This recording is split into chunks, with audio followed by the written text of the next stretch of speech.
rocket ship Batman. This thing is a Swedish absolute rocket. You know, these things were made for big lumberjack sized guys, and this thing does not disappoint. It freaking hauls ass.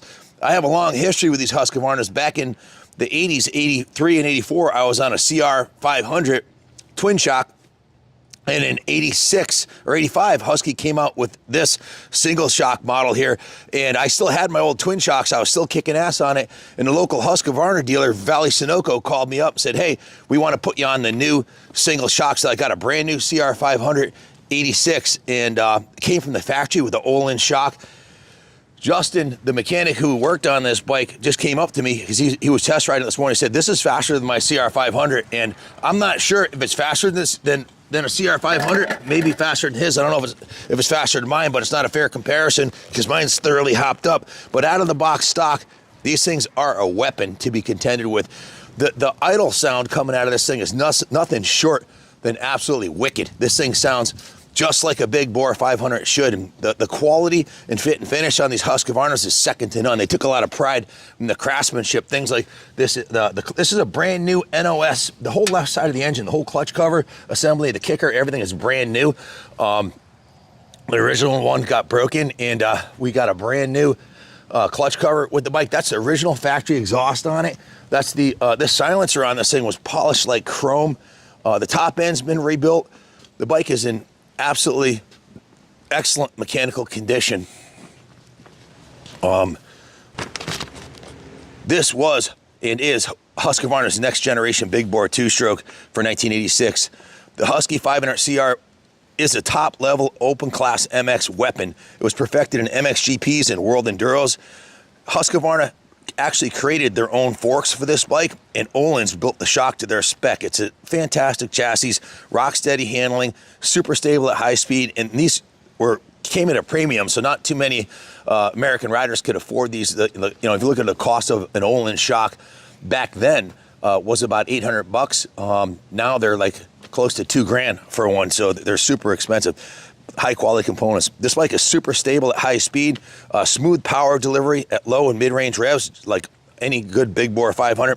Bulletproof transmission, rated at 50 plus peak rear wheel horsepower, and I believe that to be true. I've ridden a lot of 500s, so no, this is a 50 horsepower monster. They put that in perspective. The new Honda CR450 that we raffled off last year on our dyno, after much ado in tweaking and running it real cool, we got it to break the 50 horse mark, but it was only 50 rear wheel horse. The factory edition put down 52, but this bike back in the 80s was putting down horsepower and torque ratings. Torque is more than a modern four-stroke on these big bore two-strokes, about 20% more. This came from the factory with not only the Olin shock, but a Brembo front disc brake. Zoom in on that, you can see it's a very high-quality Brembo disc brake. Tubular steel, single cradle frame. It was sophisticated for its time, and it stood the test of time. When you stand back and take a profile pic of this bike, it just looks right, man. It's a kind of bike that you could have in your living room and just walk by it every day and say, man, I'm glad I have this, you know. It's going on display on the third floor of the New England Motorcycle Museum with our collection of big bore 500s. It's going up for sale. If you want to purchase this bike, give us a call, 860-454-7024. It's 6 weeks to Christmas. We can ship this anywhere in the country. This would make a kick-ass collection for the big bore enthusiasts in your family. So it's got a brand new, I'll go over some of the parts and work we've done to it. It's got a brand new NGK spark plug on it. The carb was disassembled, cleaned, rebuilt, and rejetted. It has new fuel lines and vent hoses. The fuel tank was removed, trained, and inspected. The petcock was disassembled, inspected, and rebuilt with all new seals. We're running VPT2 non-ethanol premix fuel in it. Put a brand new air filter and cage in it and oiled and installed the filter and cleaned the air box out. The water pump was completely rebuilt. It's got new engine ice coolant in it. We also put a new clutch in it when we're on the other side repairing and rebuilt this whole, like I said, everything's brand new. Everything's brand new over here. I think even the kicker's brand new also. The kickstart and shift mechanisms were disassembled, inspected, and rebuilt. Put a new Kickstarter spring on it. All new components, all new clutch plates, clutch springs, steel plates, and fiber plates. New Kickstarter spring has Motul gear lube. Zoom in, and you can see on the other side, it's got a new front sprocket on it and a new JT X1R Super HD X-Ring gold chain, top-of-the-line chain. Really nice compliment to the finish of this bike because it has the gold rims to match the gold chain and the yellow shock. It's just an absolutely stunning big bore monster. We rebuilt the front brake master cylinder, rebuilt the front brake caliper. It's got fresh Motul brake fluid in it, new front brake pads.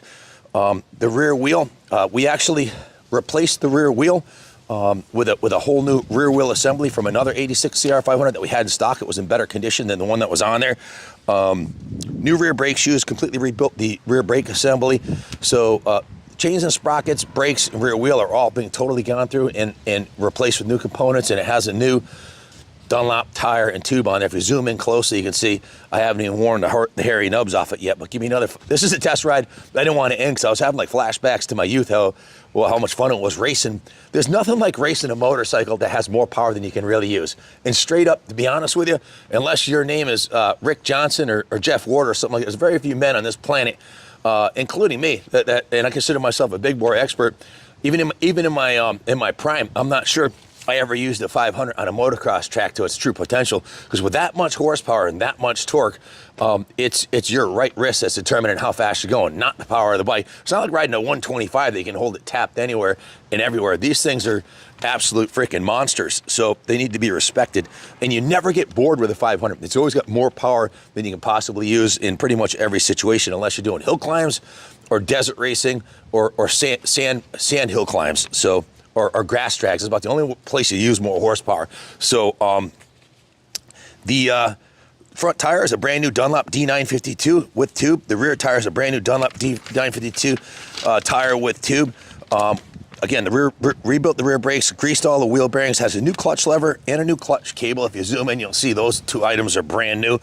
Has a brand new front brake lever. If you zoom in, you'll see that's the actual Brembo, not some China clone. It's an actual Brembo front brake lever. Has new Scott hand grips. A new kill switch was installed. And take a close look at the seat. Zoom into that seat. No China aftermarket garbage on there. This is the definition of unobtainium. This is a brand new Husqvarna NOS seat. Good luck finding another one. I actually have one more in stock, but it's not for sale. I don't know. I've had it for a long time and I was waiting for the right bike to come along for the one I have. And there were two. This is a brand new seat foam. It's absolutely perfect, and it's not a replica or close to stock or like that is an original brand new saddle. Good luck finding another one. That's a definition of unobtainium at any price. Zoom in on the rear silencer too. Take a close look at that. My good man Carlos standing behind me here.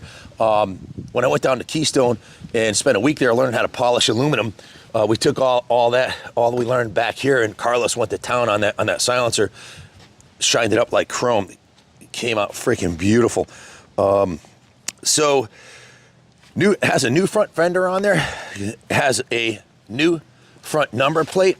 These are the original radiator shrouds, to my knowledge. The original fuel tank has a new Husqvarna logo, new tank graphics. It has new side number plates with the new number ones that Christy Steiger designed and made, and a new rear fender on there, and a lot of new hardware. So full nut and bolt check. Justin standing right here, Mr. Turbo, aka Mr. Turbo, who does 4-cylinder turbocharged engine builds from the ground up. He did this. I'm not going to say working on a two-stroke is below his pay grade, because a good mechanic can do even a better job than an average mechanic, but he went through this thing top to bottom, and he's maybe overqualified because he can do 4-cylinder, 6-cylinder carb rebuilds and turbo, crank up rebuilds, but it's good to know that it was done by someone who knows what the hell they're doing. So the bike is right. It's right as rain, guys, and it's ready to go. Good luck finding a nicer one. Still has the OEM airbox. It does have the new side covers and everything else I mentioned. It's been gone through top to bottom. In the detail shop, the frame was repainted, not completely, but just in the areas it needed it. The wheels, the fork lowers, the spokes, everything was clean. The silencer was polished. It's ready to show or race today. One of the things I want to point out, zoom in on here, this is this rubber bumper right here. Those are almost always gone, and that's what causes the kicker to come back and break the engine case. This is all brand new, and that's an NOS piece, and so is the whole left side of the engine. That's all NOS brand new components, so you'd be hard pressed to find a nice one. Look how shiny. See the aluminum right there? That's not polished by us. It's the way it came out of the box. It's freaking beautiful. Yeah, if you're looking for a world-class liquid-cooled 80s 500 that's exclusive in the fact that they didn't make a lot of them, not many of them were imported to the U.S. and most of them were raced into the ground. Like mine was ruined first year. I would destroy a frame on a bike in short order. Literally 6 months, and I'd completely flatten man, sometimes sooner. Justin, can you hold this for 1 second? Sometimes sooner I'd destroy a frame. This one right here, take a look.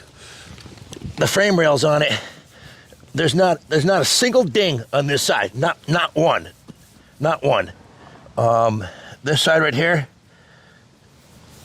I don't feel any dings on that side either. You see some blemishes on the paint because we put it up on the stand, and the stand's got some grease on it. But the frame is freaking fantastic on this, and that's a hallmark. We generally won't restore a bike that's got, oh, what's the point? You know, it's like restoring a house with a smashed foundation or a crumbling foundation. You're building your castle on sand. You got to start with a killer. When it's a steel frame like this, you start with a great frame. Another hallmark is check out these pegs. These are original pegs. They're not sagging down at all. They're not bent, nor is the shift lever. They're perfectly straight. The original factory front rim from August of 1985. That's the date code. Made in Norway. This is right here, Nordisk Norway on it. That's the original gold front rim. I would have destroyed that. In one good race at Waterboro, I'd ruin a front rim, you know, with heavy rocks, tracks, and stuff like that. So radiators have these really nice aluminum protectors on there too. Aluminum. So she's a diamond. The original chrome forks, slide tubes are in really good condition. There's no rock chips on them at all. There are no blemishes on the chrome. So bid high and bid often, boys. You're gonna be hard pressed to find a nice one. Show them the new hardware here on the on the handlebars. All new hardware, new breather hose. I mean, a lot of the stuff. This is just what I remember that was done to it. And when we go through them, we do whatever they need. So this one, by with assurance, this one's it's a class act. And thank you to Husqvarna for sponsoring me when I was just a crazy kid. I couldn't rub two nickels together when I was racing. I was literally going to the races in a rusted out Toyota pickup that had so much Bondo in it. I think it leaned to one side. And I actually, when Husqvarna sponsored me, I had my 83 twin shock Husqvarna 500. And I actually took in primer and I wrote on the side of the truck with a white spray paint, 935, my race number, dead or alive.